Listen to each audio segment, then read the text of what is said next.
And this idea of discipline, obviously, I talk about discipline a lot. And one of the things you were talking about earlier with regards to veterans and people that have listened to your lectures, and it's the same thing with me, people that listen to this podcast or read the books. And one of the things that I've noticed and I've talked about and I've gotten a lot of positive feedback on is, when you're in the military, you have this discipline. And beyond the discipline that's imposed on you, you also have a lot that you have to just hold the line yourself. I mean, when you're in the military, sure, you go through boot camp where there's a drill instructor that's yelling and all that. But once you're in the military, you're doing what you have to do. It's self-discipline that you learn that and you become self-disciplined. And what happens is guys get out and that's gone and that hurts them. And the other thing that hurts them is they don't know what their mission is anymore.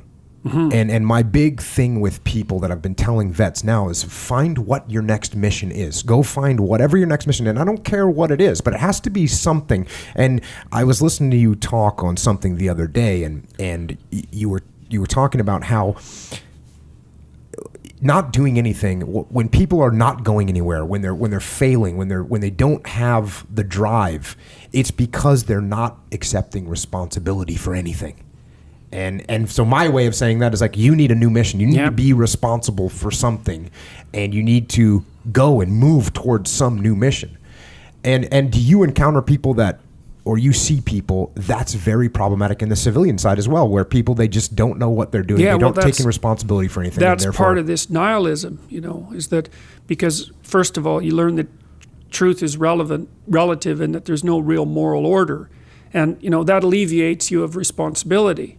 And that's why that's such an attractive message to people. But the problem is that it kills you. It kills your soul, so to speak, because, when we can talk about this technically. So, there are systems, neurological systems that underlie your experience of negative emotion, and there are neurological systems that underlie your experience of positive emotion, and they're separate systems. They obviously interact, but they're separate systems.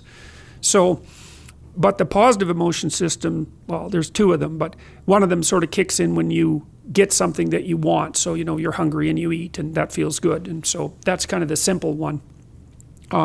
But there's a more sophisticated one that I think is even more active in people. And it's the one that tells you that you're moving forward towards something worthwhile. And that's actually the one that gives people that sense of meaningful engagement in their life on a moment-to-moment basis. So, and it's also something that doesn't have to go away. Like if you're hungry and you eat, that's good, but it's over, and then you're on to the next thing, right? It's not exactly sustaining, it's just necessary. That's called consummatory reward, by the way. This other reward system is incentive reward.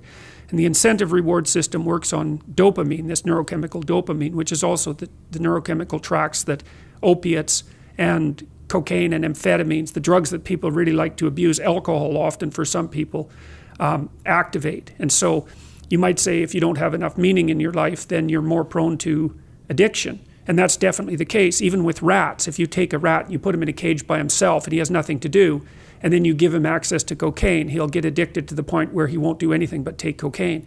But if you throw the rat back in with a bunch of other rats and he gets to do rat things, then it's very hard to get him addicted to cocaine. And so the purposeless rat is prone to addiction. Well, it's the same with human beings. Now, here's a corollary to that, which is really cool. So the magnitude of the reward you experience as you're moving towards a goal is proportionate to the importance of the goal.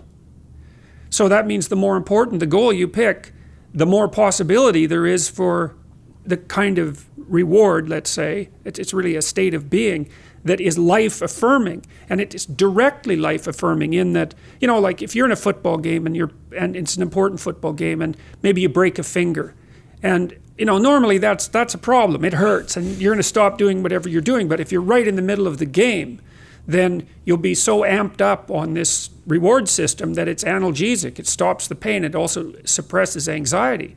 So if you have a purpose, then it's analgesic. It takes some of the pain out of life. It's very positive in that it motivates and energizes you and focuses you and makes you able to remember and pay attention. And it quells fear. And so those things are all direct. And so then you might